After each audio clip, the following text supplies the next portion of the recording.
Rutherford's gold foil experiment ने उन्हें interesting results दिए। उन्हें कैसे रिजल्ट्स मिले, चलिए हम उन्हें आपको फिर से याद दिलाते हैं।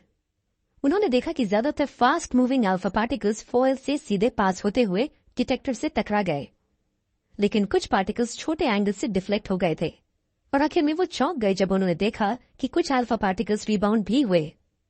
अब ये कैसे पॉसिबल था?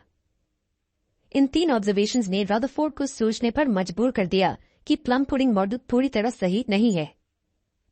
चलिए इन्फ्रेंसेस को पहले समझने के लिए एक आसान सा एग्जाम्पल लेते हैं। चलिए मान लेते हैं कि हमारे पास एक कॉटन से बनी हुई बॉल है। बॉल में जो कॉटन है वो बहुत ही कम मात्रा में है और उसके सेंटर में एक बहुत ही छोटा सर्कल या स्फीयर स्थित है। यह स्फीयर काफी हार्ड है, इतना हार्ड कि ये एक बुलेट शॉट भी रेजिस्ट कर सकता है। अब क्या होगा अगर आप बहुत सारे बुलेट्स इस कॉटन बॉल के आर पार मारें तो इनमें से काफी सीधे कॉटन के सर्फेस के आर पार ट्रैवल करेंगे। क्या होगा अगर एक बुलेट इस सेंट्रल हेवी मास के एज को हिट करे तो इस केस में बुलेट अपनी पाथ थोड़ी सी बदल लेगी और डिविएट हो जाएगी। तो सेंट्रल मास के साइज को देखते हुए ये जाहिर है कि सिर्फ कुछ बुलेट्स डिविएट होंगी। अंत में क्या होगा अगर एक बुलेट सेंटर को डायरेक्टली हिट करे तो ये कहने की जरूरत नहीं है कि ये वापस बाउंस होगी, क्योंकि हम जानते हैं कि सेंट्रल डेंस मास बहुत हार्ड है एक बुलेट को उसके आर पार होने के लिए, इसलिए बहुत कम बुलेट्स वापस बाउंस होंगी। ये जो रदरफोर्ड ने एटॉमिक स्ट्रक्चर के बारे में समझा था उसके समान है। उनका पहला कंक्लूजन ये था कि ज्यादातर स्पेस एटम के अंदर खाली होती है। ये इसलिए क्योंकि ज्यादातर अल्फा पार्टिकल्स एटम के आर पार आसानी से पास हो पा रहे थे और डिटेक्टर को स्ट्रेट हिट कर रहे थे।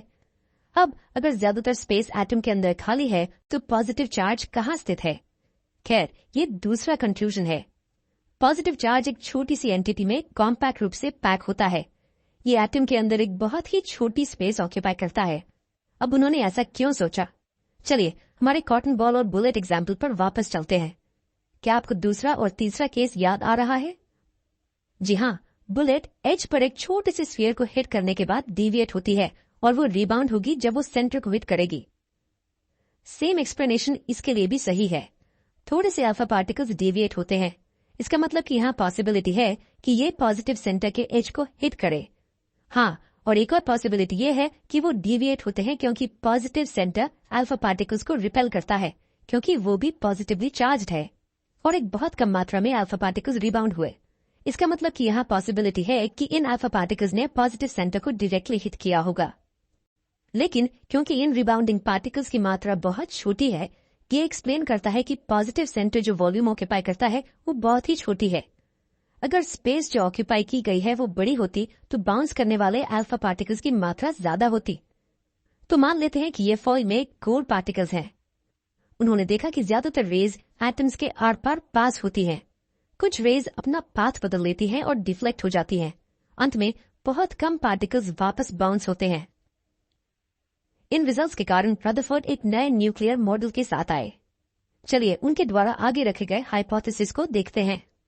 पहला, एटम में एक पॉजिटिवली चार्ज सेंटर होता है जिसे हम न्यूक्लियस कहते हैं। एटम का लगभग पूरा मास न्यूक्लियस में होता है। दूसरा, इलेक्ट्रॉन्स न्यूक्लियस के चारों ओर सर्कुलर पाथ्स में घूमते हैं।